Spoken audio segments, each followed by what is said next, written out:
Hey everyone, it's Sophie from Build Your Jungle, and today I'm going to be going through my top 10 recommendations for full sun houseplants, the ones that you can put on the south-facing windowsills and not have to worry about them getting burnt because they love it. At number 10, we have a plant that is commonly found not only in garden centres, plant shops, etc., but also in places like B&Q, Home Depot, I imagine, if you're in the Americas, and a lot of people struggle with it, including old me, and they don't understand why. They're like, why is this plant just hating on me? And it's because it's actually a full sun house plant, but it's never marketed as being one, but it is, and it is the yucca. A lot of people really like this plant because I feel like the trees, the things with the big trunks, they give us a very quick sense of accomplishing a natural feel in the home. They're very popular for interior design. They're quite an unusual silhouette. They've got all these crazy spiky leaves at the top and they're very, very cool. But in the natural climate,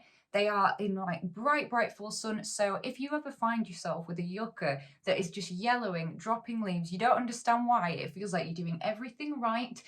Even if they're already in a brightish spot, the only way that the yucca is going to really thrive for you is if it is in the brightest spot that you can give it, the brightest spot. And I feel like a lot of people don't know that because the other trees, like the dragon tree and stuff, are marketed as things that can be just in more of like a normal room setup, because dragon trees don't need like full sun, and then they look similar and you just think, okay, yeah, but it's lies. It's all lies. Our yucca, before I realised this, and it just deteriorated and deteriorated, became more and more sparse. It was a disaster. And then my housemate, in the last bid for its survival, goes, let's just stick it outside. So we stuck it outside. Obviously, it unalived because it's way too cold in England to put a yucca outside. Someone that I have seen grow this plant so beautifully, though, is Claire from the Jungle Haven. Has such a full, lovely one that used to live in her like sunroom conservatory, and that will have been the ideal spot for this. So if you have a conservatory as well that gets a lot of sun, all of these plants would also do well in that setup. But yuccas aren't for everyone, so let's move on to some other bits of variety. At number 9, it's shockingly snake plants. The most versatile, wonderful creatures. I always recommend this because a question that I always get asked all the time, especially if I'm doing like houseplant lives and stuff, people ask me, what do you recommend for beginners? Or they'll be like, what plants are the easiest ones? And it's one that I always recommend because they are just like unbreakable. If you want to unalive a snake plant, you really have to just put it in the darkest corner and just overwater, and then it will rot. But as long as you don't do that, like the rule of thumb is they can go so long without watering that the maximum amount of times a year that you should have to water a snake plant, unless you're in a super hot climate, is 14 times a year, allegedly. So they need very little water. And you might be thinking, but isn't that a dark room plant? No. Snake plants are great because they're versatile because they can survive in basically any of the light conditions, whereas other plants will be more specific about their light needs. Like if this Monstera alba wasn't here basking in my grow lights, she would not be happy. She would let me know about it, but snake plants will plod along still. However, when you put them in the bright light that they are adapted to live in, that they love, that's when they really start popping off for you. They'll be putting out way more pups. The growth really speeds up. They just look a lot healthier. The foliage is a lot more like rich in colour. Nothing becomes kind of yellowed from lack of chlorophyll production over time. And they're great because there are like so many types of them. I mean, I feel like we're quite lucky here because a lot of the plants I'm picking today, there are a lot of types of them. And I'm going to show you two of my favourites that are in this room right now. They usually live over on that shelf, but this one I've shown a lot. This is my Sansevieria Mikado. Mikado reminding me of those Mikado biscuit sticks, if you guys have ever had those. So yeah, this is like a really thin one and it's still got that snake kind of texture, appearance to the green, the way that the patterning is. And then this one is something really unusual. I was showing this to my friend Emma from Barty Botanicals the other day, and it turns out she's got one. She's got one too. Emma's got one. They are so cool. And this plant has two names. It's Sansevieria Star Canyon Granite is what I bought it under, but Emma bought hers under Sansevieria Kirkii Coppertone. But this one is so prehistoric looking. It's got really, really cool textures on the leaves, and obviously it's this star shape. Basically what I'm getting around to saying, and as usual the longest way possible, is there is a snake plant for everybody out there. There's so many cool ones, and one that is on my wish list that I've wanted for ages is the Metallica. It is beautiful. It's so beautiful. So how about next time you're looking for a plant for that sunny spot, try sticking a snake plant there and see what happens, because you may be very, very pleasantly surprised. I just love wiggling this one and going bloop, bloop, bloop, bloop, bloop, bloop. At number 8, we have a plant that is very controversial. It's like the Marmite of house plants, really. I don't particularly like them. A lot of people do like them though. The Victorians really like them, but they are a very acquired taste. That being said, there are different types, and it is crotons. And I've got one of these downstairs. Not 100% sure what species is. I think it was Mammy. I don't know. I'm not bringing it up here right now though, because plants in the kitchen had spider mites. If you saw my 10 plants that the Victorians grew video, you might remember me babbling on about how Victorians loved crotons as bedding plants, and that's kind of where it started. And then today we still have them as house plants now. I mean, as I said in that video, they would be treated as annual bedding plants, so replaced every year, because obviously outside in the UK is too cold and it will cause frost damage for them, unaliving the plant. So you can imagine that a lot of people struggle growing this inside now, because even though you can keep it warmer in the winter months, like it needs such bright light that you can't ever really truly provide for it while it's inside.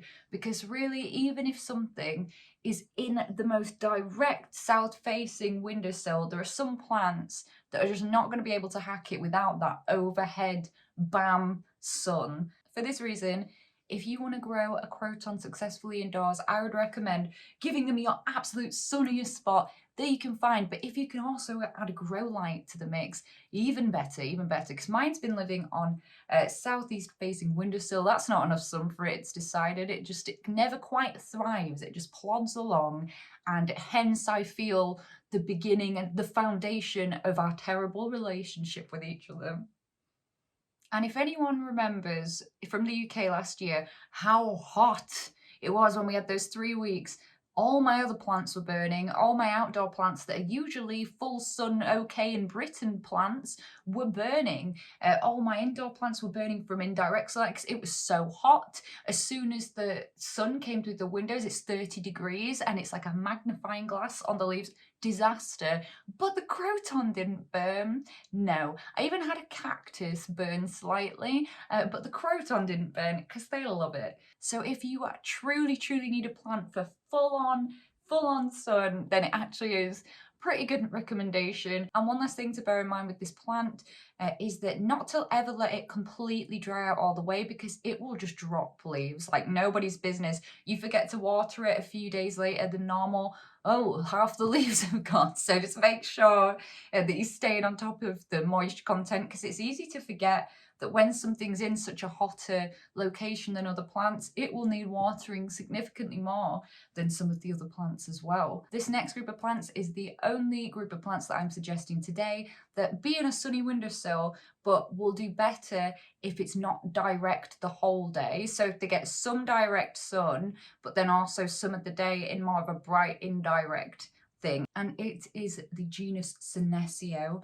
And why I am saying this is because a lot of the plants in this genus have this kind of beautiful grey look to them.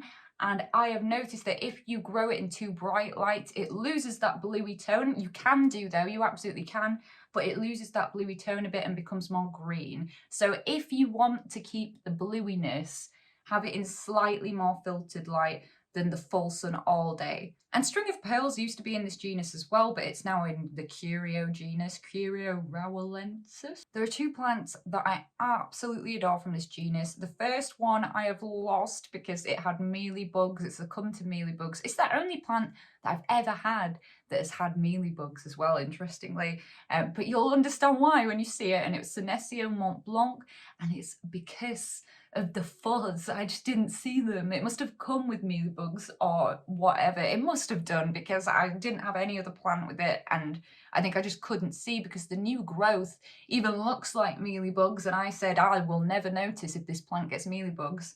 And it occurred. I love that one. It's like cotton wool texture, amazing. And then there's the Mount Everest, which gets super, super tall. I love mine. I love it so much. But again, it's in the spider mite room, so I couldn't bring it upstairs. But I love that one. I love it so much. And one useful thing about this group of plants as well is there's a lot of hanging options. There's a lots of different forms. So if you'd like a trailing plant in the full sun, great options, great options. The only one that I wouldn't recommend, I think it's called Senecio Purple Flush or something. Every time I've seen this plant in a shop, it's like rotting so badly. So I would avoid this one. It seems a bit more difficult. At number 6, I'm excited again because it's one of my favourites, one of my favourite types of full sun plants, and it is Aeonium. These succulents are easy to grow and they form like this rosette. It might remind you of an echeveria or something at the end of these thick cordexes. They often branch out and stuff, and you'll see these in loads of hot countries, but especially in Spain as well, there's a lot of these just knocking about. So they like a very like gritty, deserty substrate, and that's what works really well with them for me. This one is Aeonium Sunburst. It's either Sunburst or Sunrise, and it's got that beautiful like bright variegation in the middle. There's some like black on the thing. I don't know if it's got some kind of pest damage or problem. At one point, did you have spider mites? I can't remember. She's so beautiful, and these do great in direct sun, and they actually can be grown outside in the UK apparently, but I haven't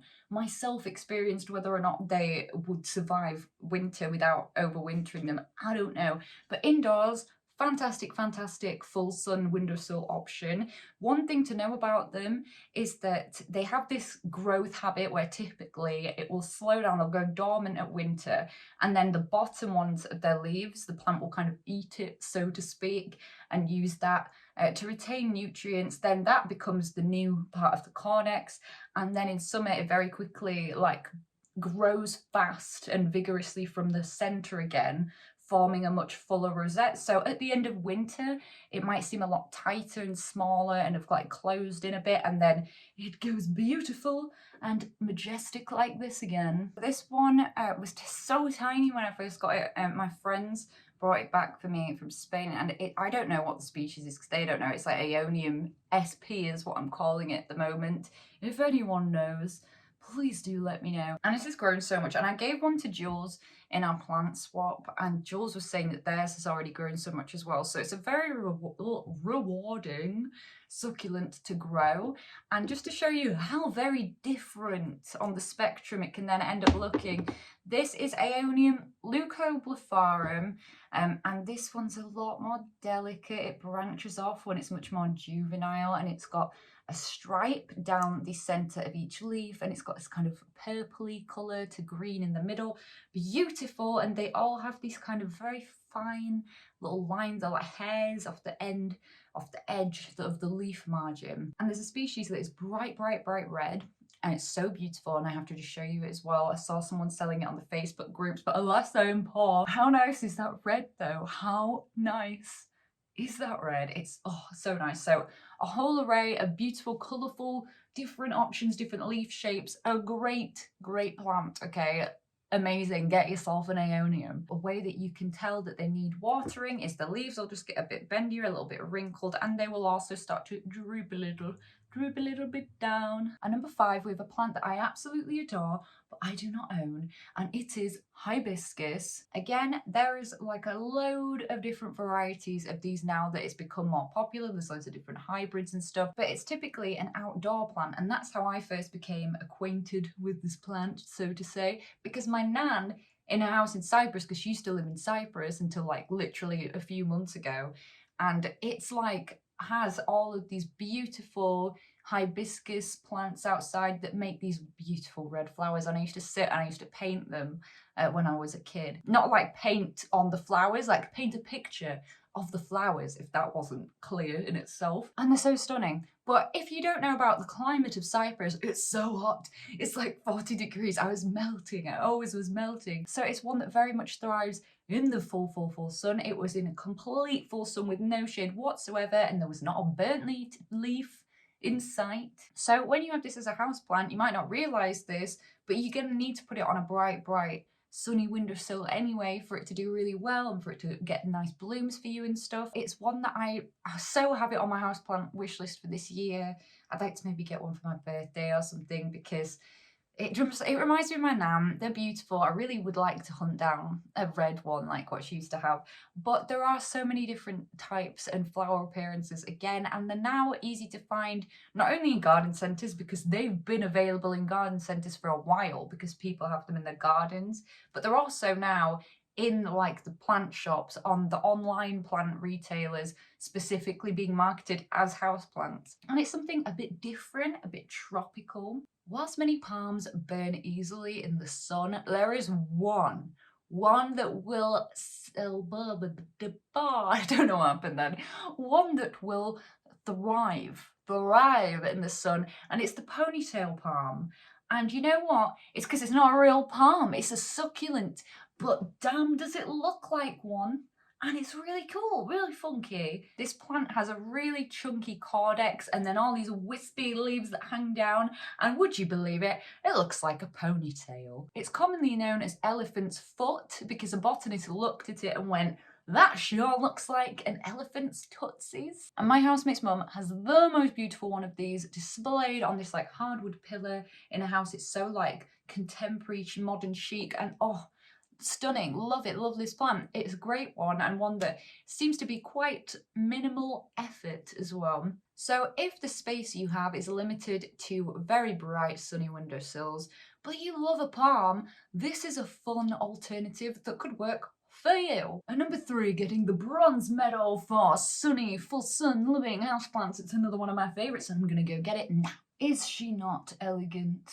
This is my Stapelia. Oh my god, I just kind of lose my mind over this plant a bit because, oh, it's so cool. Look at this, It's like, what is this shape of this? It's so weird. Its sunstress is like bright purple. This isn't even the main star of the show right here because the main star of the show is Stapelia are the flowers, which allegedly smell horrendous, but they look awesome. And I saw one of these when I was on holiday in Mallorca as a child and I tried to touch it and my mum was like, no, it's poisonous. But now knowing what I know about plants, I wish I had touched it because I'm pretty sure it would have been absolutely fine, and I'm still waiting for mine to bloom. And I believe that even though this is called a Stapelia, I believe that this has more than one genus, like Huernia or something, and they basically look the same, and they're a spineless succulent. They say it's like a jelly bean. Excellent description. Now these are a great option not only for people that need plants with full sun, but for people that are lazy, because guys, this plant needs like nothing. It needs like literally nothing. You literally just put it in a well-draining substrate. You only need to fertilize it like twice a year or something. Hardly needs any water. It's so adapted to live in drought. It's so drought tolerant that it just rots when it gets overwatered. So never water this until, like, this is what it looks like when it doesn't need water. And you never want to water it until it gets visible wrinkles all on the surface. And this isn't actually in a super long pot. It's like the cover pot's like weirdly long. This is what pot it's in. And these are actually ground covering plants. So while they will very slowly, these will continue to get a bit taller and you can see this kind of new growth coming through at the top. They mostly grow as a ground cover, so like sideways. So the new bits I've got in here are ones that are growing out to the side. So I'm actually going to put this in like a longer or wider pot to allow it more room to kind of stretch out and just relax for me. But again, there are many species to choose from, and I would recommend, because they all kind of look really similar, pick it based on what blooms you want. And what a fun thing to be waiting for. At number 2, getting the silver medal for full sun houseplants, we have the bird of paradise, or Strelitzia Nicolai or Reginae, depending on which colour flowers, because one is white and one is orange flowers. And the orange flower ones are more difficult to come by in this country. I don't own one of these plants, but I do own seeds for the orange ones, which I'm currently trying to germinate, which were also from Spain. But apparently that can take like months and months and months and months, so you're probably better off buying one. Something that I noticed when I first got into plants, and I really like the look of the bird of paradise, and I almost bought one many times, and I noticed that a lot of the garden centres were marketing them as annuals, and I thought, why is that? And then I'd see a lot of people in the Facebook plant groups and stuff being like, my Strelitzia is struggling, why is my Strelitzia dying, blah, blah, blah, blah, blah, blah. And it clicked in my head, and I thought, they just don't get enough light here, do they? And then doing more research over the years, hearing different people's perspectives and stuff, it's very much that, yes, garden centres do not have faith in people's ability to provide them with that much light, so they do often market them as annuals, like the coconut palm, which if anyone has ever made a coconut palm live past a year in the UK, please tell me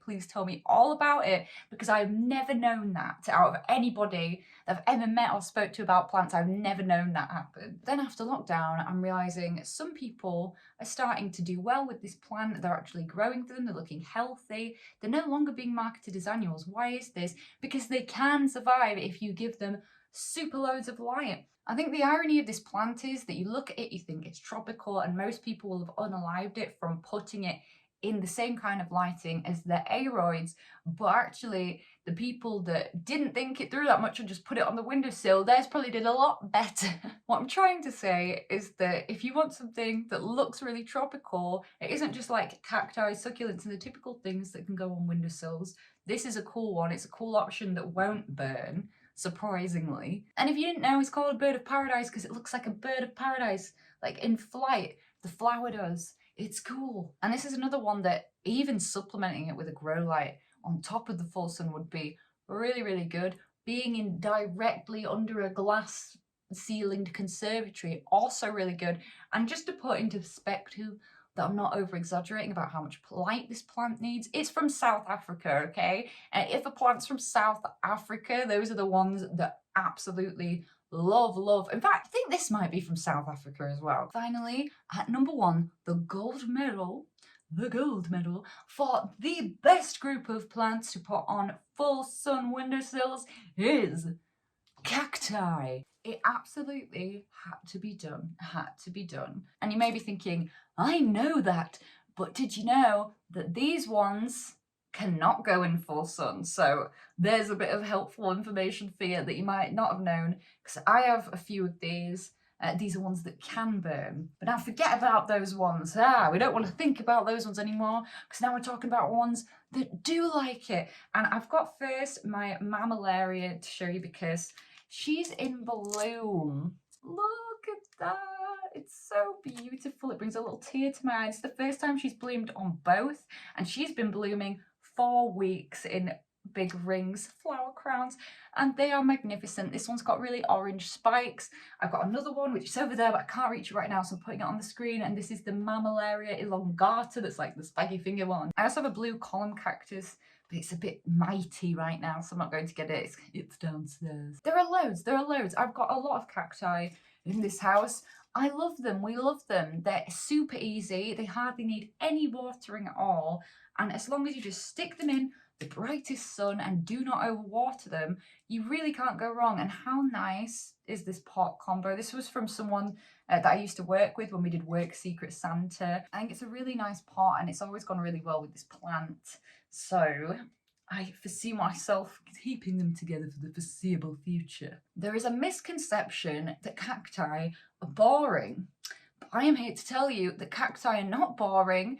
They are incredibly rewarding because they're so low effort But there are so many different types, and I am just going to spam you right now with loads of different cool species of cacti. And one of these that's mine that I want to show you as well is, look at the monkey tail. There's trailing ones. It's amazing. It's so cool. How could you not think that's awesome? There's variegated ones. There's ones that look like little baseballs. There's all kinds of things. And one that I discovered on TikTok the other day, and I was like, what? It's the rhino cactus. Look at it. It's super hairy looking. What is that? It's weird. But all in all, if you never tried one, I would recommend it because there's one there for everyone. There's like Pokemon. So anyway, that's going to be it for today's video. I hope you guys have enjoyed some of my houseplant recommendations for full sun. I hope that this is helpful for you. If you guys have any recommendations for full sun plants that I have not mentioned, then please do leave them in the comments down below